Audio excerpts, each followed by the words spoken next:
Hi, good day class. Mayong buntag, mayong hapon, mayong gabi, I guess. Sa inyong tulo, Marvy, Isa, and Teo. So in short, MIT. So kamo ang mga MIT students sa CNU. So it's quite sad maybe because we are having this set up for our class, and because of this pandemic we are forced to meet online and not be able to see each other face to face, although I really prefer to have a face to face setting wherein I'll be talking to you in front of the classroom and then writing on the board, but since of this pandemic we cannot do that for the safety of everyone. So because of this, we are forced to have this kind of setup, and luckily we are blessed also with this technology, and still we can continue with our learning. So kana dili siya mahinder ang ato ang learning. Although some of you, I know, like in the case of Teo, medyo hinay ang signal sa ilang internet dito sa ilang lugar. So that's why I propose this kind of setup wherein I will be giving a lecture but not via live conference meeting like via Zoom, not on that particular setting, because if I do that, then say in the case of Teo, so even sa ako nga case, actually I also have I have an inconsistent internet connection or intermittent connection, magputol-putol siya. So that would be a kinda hassle siya or a nuisance or annoying siya nga labi na magputol-putol bitaw, so dili continuous ang atong discussion, so distracting siya. So that's why I propose this setup wherein I'll be giving a lecture, and then ako sa paggamay na ko na I'll be giving a lecture and then I'll be recording it. So recorded na siya nga video, and then I will just upload it on YouTube, and then I'll just share to you the link of that video in the YouTube. And then the nice thing is you can just watch the lecture video of mine at your own convenient time. So anytime ninyo siya i-watch, okay na dyan, for as long as, let's say, the allotted time frame for that particular topic is 1 week or maybe 2 weeks, then anytime between you can watch the video and then accomplish, maybe if na problem set nga problem set nga gihatag. Okay, so inana lang ato ang case. So from time to time we'll be uploading a video and then sharing to you the link via YouTube. So it's under my channel, so i-like na po ninyo and subscribe and the video, maybe share and hit that notification bell. So for our course, and maybe most of the other courses in CNU, Google Classroom is the main platform for instruction or delivery of instruction. Those people lang po nga who are blessed with an internet connection, others who are deprived with internet connection, then they just opt to do a modular setup or style. For our case, for online learning, so we'll be using this Google Classroom. Okay, so this is the platform, the layout of the Google Classroom. So we have the title of our course, Electromagnetism. So kanang electromagnetism, akong experience ani sa una, is one of the most difficult subject that I encountered in physics.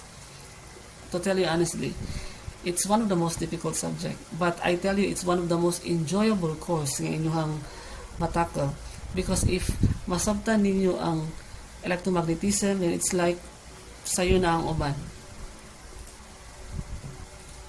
So in this layout sa Google Classroom, we have the stream, we have a classwork here, a people window, and then grades.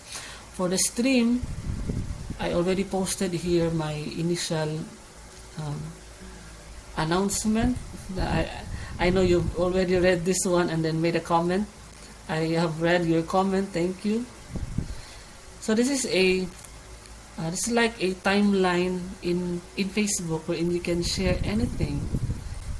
But for this case, you can just share anything, but for the just for the case ato ang course lang, academic siya nga academic purpose. So if you have questions or things that needs to be discussed by everyone, by your classmates and me, then you can just post it here. Then you share something in our class, and then everyone will see it and then comment and then make a thread or discussion out of it. Okay? Then take note also of the stream from time to time, because maybe I'll be posting an announcement here. Maybe mag-set ko og Zoom meeting. So kanang Zoom nato nga meeting or Google Meet, that is only done maybe once a month or once in every 2 weeks, just for consultation purposes.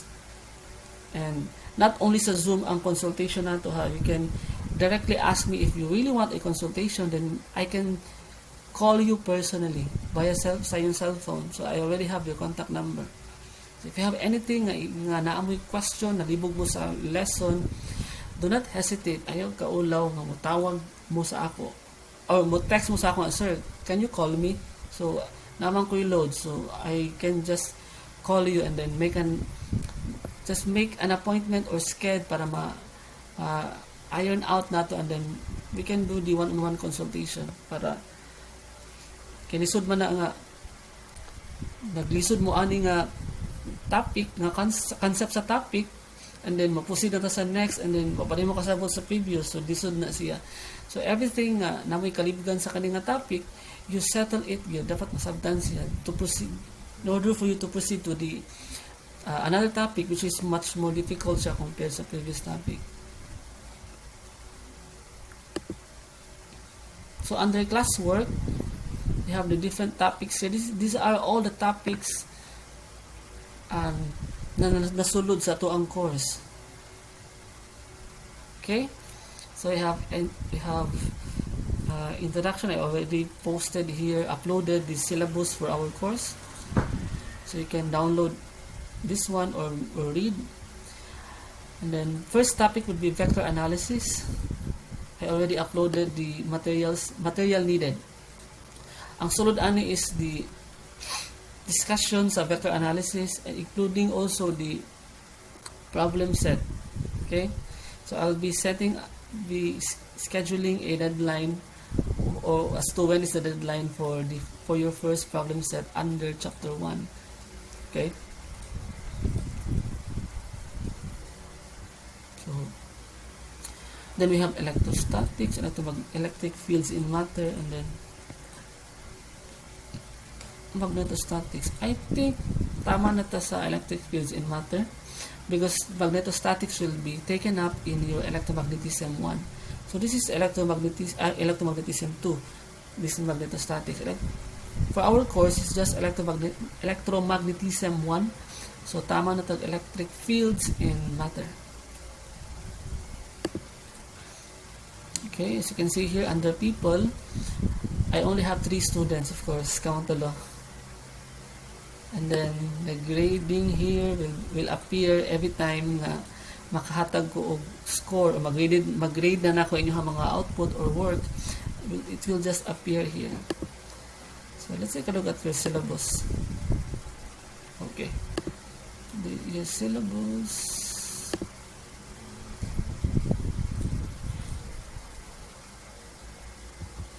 Oh, this. So, uploaded naman siya sa website. Pwede na siya ma-download dito. Okay. So, these are the topics. All the topics. And for your grade, So your grade will just will just be composed of your problem set, quizzes, and then major exams. So ako pa na i-edit actually. So 40% for your problem set, 20% for your quizzes, so that's a total of 60 points. So that 60%, the remaining 40% will be allotted to your major exam. So you have the midterm and the final exam. Two separate grades will be given to you. One for the midterm grade and the other is for the final grade. Okay, how do I compute the final grade? So 50-50 na siya, 50% of your midterm and then 50% of your partial final grade. Okay. We already did that kind of setup actually in your grading system, as far as your grading system is concerned, during our previous course that you already took, right? Computational physics 1. So it's just the same kind of grading system. Okay. Is there anything that I missed? I think that would be all. So again, I reiterate, or to summarize, we will be using the Google Classroom for as our main platform with regards to the grading or communication sa ato ang course. So nata na mag-revolve dire. From time to time, check the stream or classwork, then please take note of the deadlines, and para di makalimot, you can make an alarm maybe, or put it in your calendar para mo alarm siya bang oy na kay upcoming deadline. Actually ang Google Classroom po remind po na siya if naaba mo yung mga urgent nga or upcoming deadline nga isa-submit ninyo, like na quiz or na problem set nga kailangan i-submit. So your Google Classroom will actually notify you in terms of deadlines. Okay? So for our discussion or lecture, again, I will just be uploading it on YouTube, and then I will share the link here in the Google Classroom. So it's up to you then if you can just watch it. You can stream it online or you can download it. Again, you can watch it at your own convenient time or at your own pace, for as long as you'll be able to accomplish or submit the necessary output, problem set, exams or quizzes during the timeline given for that particular topic. So magdepende man siya, kada topic could be 1 week lang, sa isa ka topic 2 weeks siya, or maybe 3 weeks.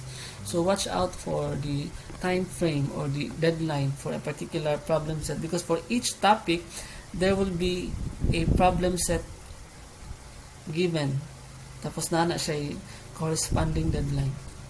Okay. So that's all for the short orientation or overview of our course and discussion of our syllabus. So the next video will be talking about the discussion proper, which is this one, the vector analysis, chapter 1. See you next time. Bye.